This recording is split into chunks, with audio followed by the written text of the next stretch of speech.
Narcissist लोग अपनी गलती को कब मानते हैं, कब उसे एक्सेप्ट करते हैं। अक्सर यूट्यूब पर, गूगल पर या लोगों से आपने ये कहते सुना होगा कि नार्सिसिस्ट लोग अपनी गलती को कभी मानते नहीं, कभी उसे एक्सेप्ट नहीं करते। लेकिन ये बिल्कुल भी सच नहीं है।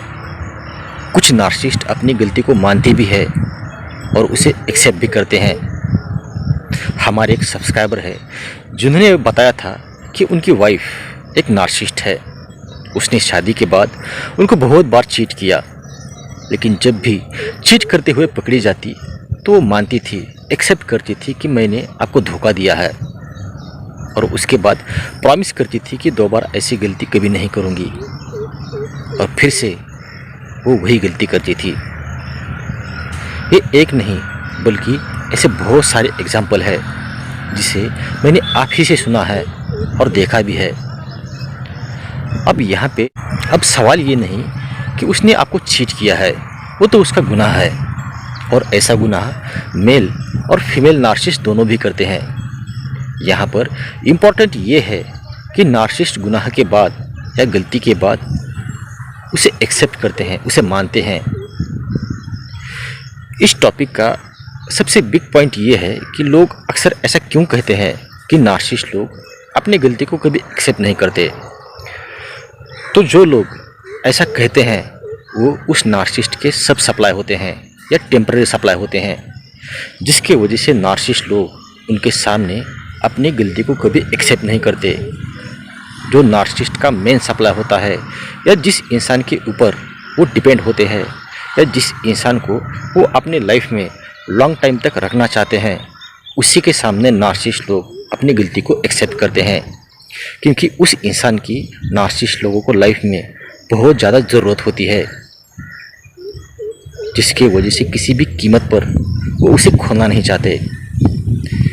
अब तीसरा सवाल ये है कि नार्सिसिस्ट लोग अपनी गलती को कब एक्सेप्ट करते हैं।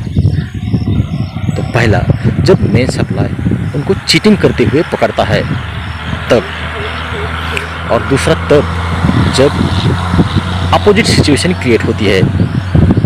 क्या होता है, कभी कभी नार्सिसिस्ट को उन्हीं की जैसा फेक इंसान मिल जाता है या कभी कभी सुपर इम्पैथ मिल जाता है, तो वो इंसान इनको एक्सपोज करने की कोशिश करता है। उस समय उनको खतरा होता है अपने मेन सप्लाई से। अगर गलती से उस मेन सप्लाई को कहीं बाहर से पता चलता है कि जिस इंसान के साथ तुम हो वो किस टाइप का है, तो मेन सप्लाई उनको परमानेंटली छोड़ सकता है। इसलिए कहीं बाहर से पता चले उससे पहले जो उन्होंने गुनाह किया है या जो गलती की है, उस गलती को उस मेन सप्लाई के सामने एक्सेप्ट करते हैं। उस गलती को मेन सप्लाई के सामने एक्सेप्ट करने का उनका बहुत बड़ा मकसद होता है। पहला, एक तो मेन सप्लाई सेफ रहता है, दूसरा गलती एक्सेप्ट करने की वजह से उस मेन सप्लाई से उनको सिंपैथी मिलती है, और अगर समझो कंडीशन अपोजिट हो जाती है, क्रिटिकल हो जाती है, तो उस कंडीशन में उस मेन सप्लाई से उनको सपोर्ट मिलता है। अब यहाँ पर सब कुछ जानकर भी मेन सप्लाई उनको सपोर्ट क्यों करता है, उनको सिंपैथी क्यों दिखाता है। तो नार्सिसिस्ट लोग जो सीन उस मेन सप्लाई को दिखाते हैं वो सीन बिल्कुल अपोजिट होता है। हम इसे एक एग्जांपल से समझते हैं। समझ लो एक मेल नार्सिसिस्ट है और चीटिंग करते हुए उसे उसके मेन सप्लाई ने पकड़ लिया। अब यहाँ पर मेन सप्लाई कोई भी हो सकता है, जीएफ हो सकती है, वाइफ हो सकती है, कोई भी हो सकता है।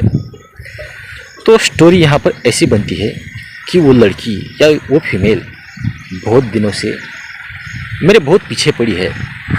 तुम्हें तो पता है कि मैं किस टाइप का इंसान हूँ, मैं सिर्फ तुमसे प्यार करता हूँ, इसलिए मैंने उस लड़की को मना किया।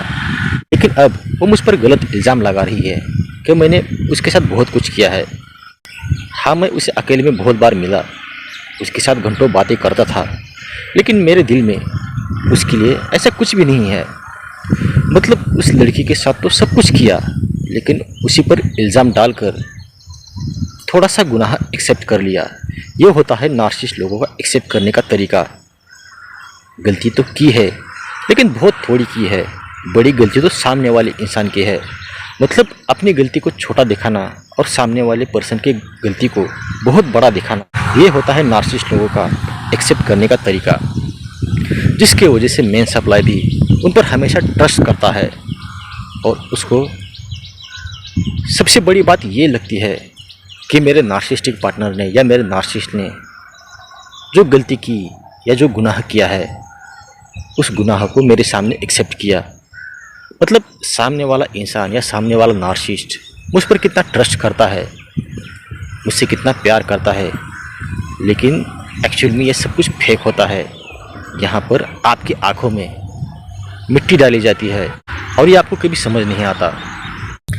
इसी तरह से नार्सिसिस्ट लोग एक अलग अंदाज से अपनी गलती को एक्सेप्ट करते हैं और अपने मेन सप्लाई को हमेशा बचा कर रखते हैं, ताकि जो सप्लाई है वो उनका हमेशा बरकरार रहे।